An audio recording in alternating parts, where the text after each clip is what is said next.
Wife left me when I was caring for my dying father, but when he made me a millionaire in his will, she came back. Crawling, I'm 36, am married for 8 years. With 2 children along with this, I'm the only son of my ailing father, you see. My dad is suffering from kidney problems for many years now, but in the last 2-3 years his condition has worsened and he has to go for dialysis twice a week. Earlier, he was able to commute on his own, but over the last year he often asked me to accompany him. He is also growing weaker every day now. I have made a routine for myself that I would be taking my father for dialysis every time. I don't want to leave him alone in this condition. He has to go for dialysis 2 days a week, so I have fixed Saturday and Wednesday. Saturday is my week off, so it's not a concern. For Wednesday, I got permission from my boss to leave early and then compensate for the remaining hours SLW work in the night after returning home from the dialysis. I've been working in this company for 10 years. My boss has seen me as a hardworking and loyal employee, so granting this special permission wasn't a big deal for him. However, the problem was at home with my wife, AL34F. When she got to know that I would be taking my dad for dialysis twice a week, she got upset. She didn't like it when I used to take him occasionally, but she never expressed her displeasure up front. Now that I had taken up the responsibility diligently, she could not stop herself. She said that there's no point wasting my time on my father, because whatever I do, he was never be going to be impressed by me. Well, here's a little context to this. My dad owned a merchandising business. He was quite well off and had acquired decent wealth. He wanted me to take over his business, but I was passionate about something else. I wanted to get into technology. One was enthusiastic about coding and creating software. So after school, when dad wanted me to take up some business or management courses, I took up a software degree. He was still fine with that until I was willing to join his company. However, after completing my graduation, I started working for a renowned tech firm. Dad wasn't happy that instead of taking forward his legacy, I was working for someone else. He kept asking me to join his business, and I kept stalling it. After my marriage, dad asked me the final time if I wanted to join, and I said no. Dad got furious and said he would give all his wealth to the charity and I wouldn't get a penny. I still didn't budge for my decision. You see, I was earning well even at that age. I bought a car in my own house at the age of 29. I was pretty confident that I would be able to lead a decent life even without his wealth. I told him that I didn't need his money and could build wealth on my own. Our relationship soured after that point. 5 years back, mom passed away due to cardiac arrest. It was devastating for dad. You see, I moved out of the house at 17 for my college.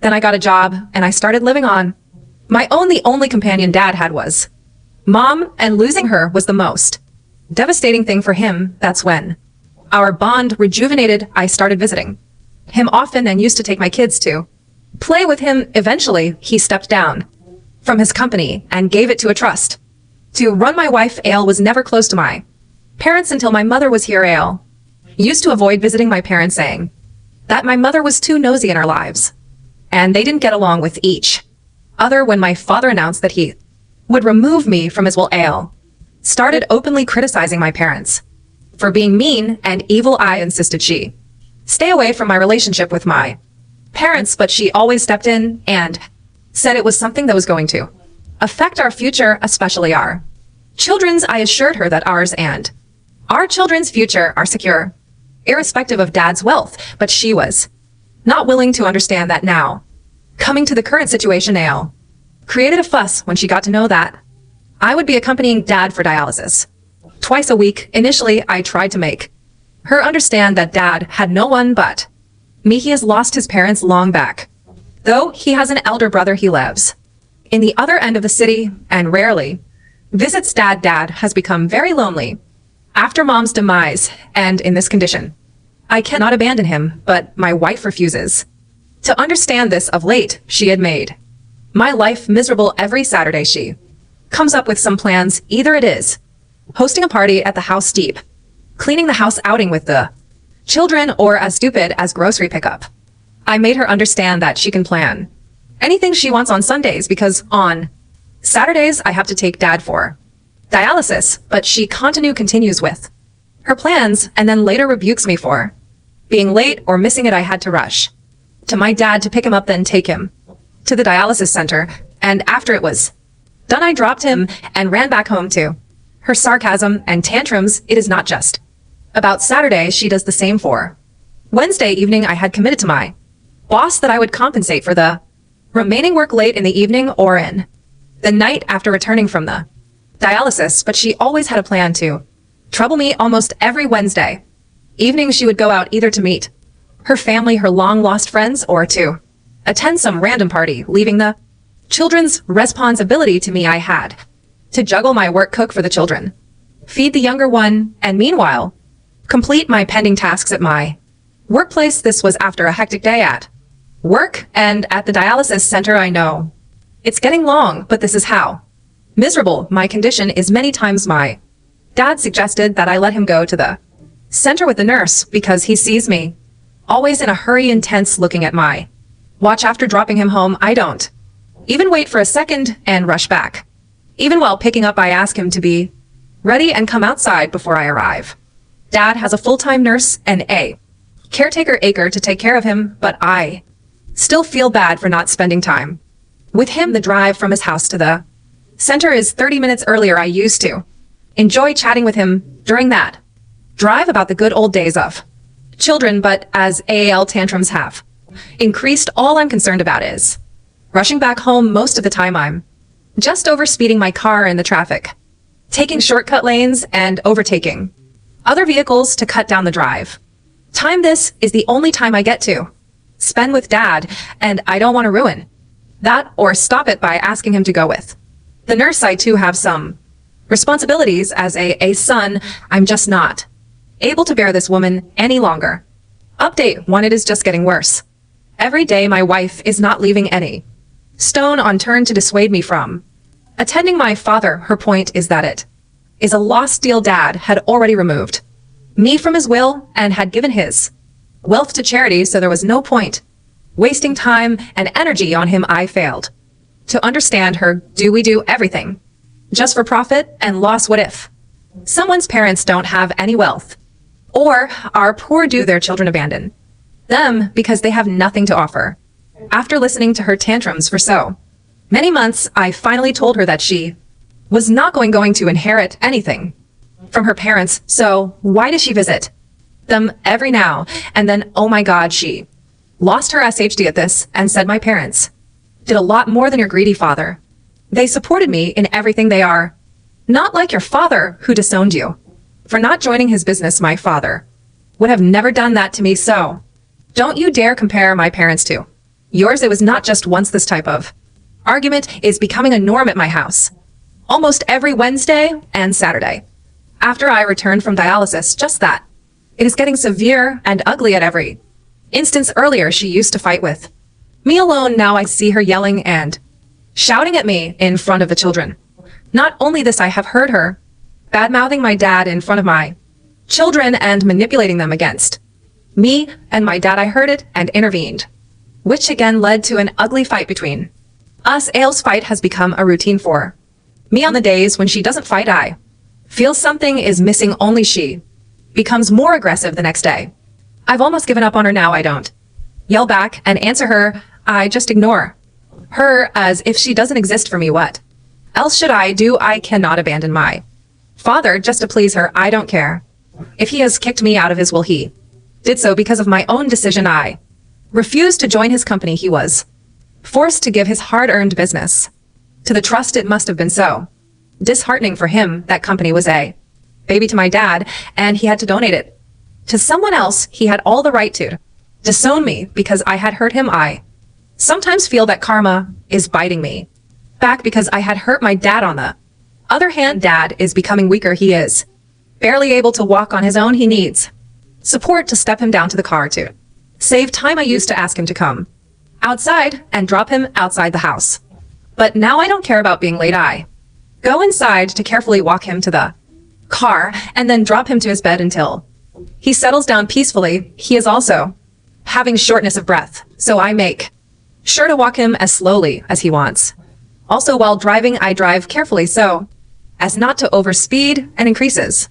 Heart rate, I don't care about going late to my house because rushing to the house was also not helping if I anyway have to deal with that evil woman. Why not at least keep dad happy? My casual attitude has worsened the situation, and yesterday Ale said that I need to choose one of them, either my dad or her. I tried to make her understand that dad was not going to be with us forever. Seeing his condition, it didn't look like he was going to make it long. She came back with a curt reply: in that case, you need to make your choice carefully. Someone who is going to be with you forever or someone who is going to die soon. This was so insensitive. I told her, you know what, I'd better choose my dad than choose you, who is so evil and selfish to a dying man. She packed her bags and left. I didn't even stop her. She needed some time to cool off, and I also needed some space from her. In her absence, I'm taking care of the house, my children, dad, and my work, yet I feel so relieved, so relaxed. Her absence is actually soothing to me. The day before yesterday, she sent me a divorce paper. I was somewhere expecting it, but didn't anticipate it to be coming so soon. I was shocked, but deep down I was happy and relieved. I didn't call her, just signed the papers and sent her back.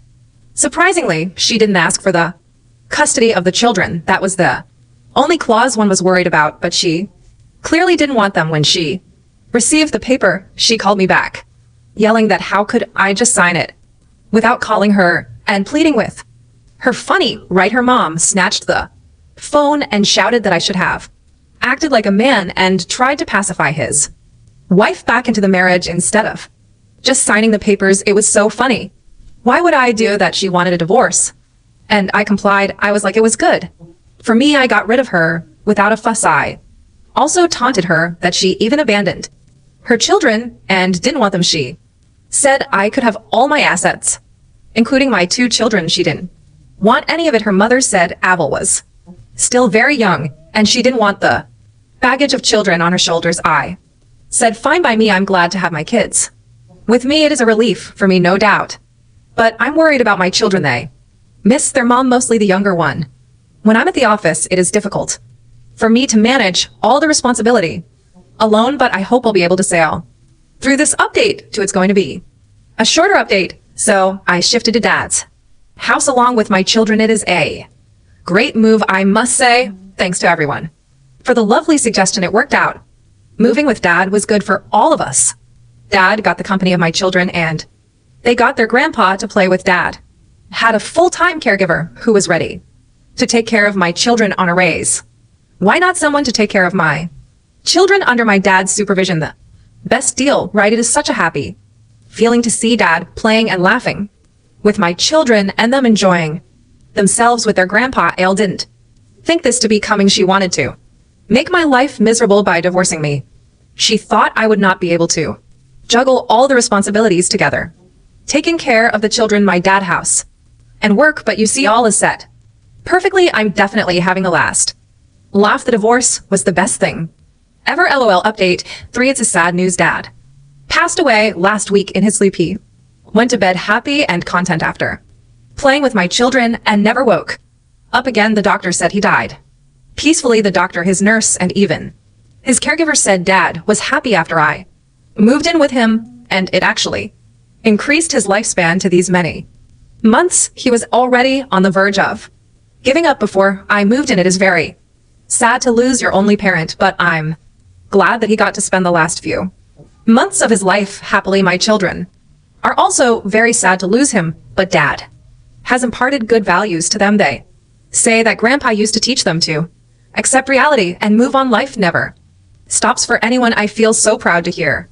such good things from them. They are indeed my strength in this moment of despair. But there is one more shocking news that came after dad's demise. Dad's lawyer reached out to me asking me to come over to his office to reveal dad's will. I said it wasn't required. Dad had already told me that he had given all his wealth to the trust, so I'm fine with that, and he can proceed with the paperwork to transfer everything to them.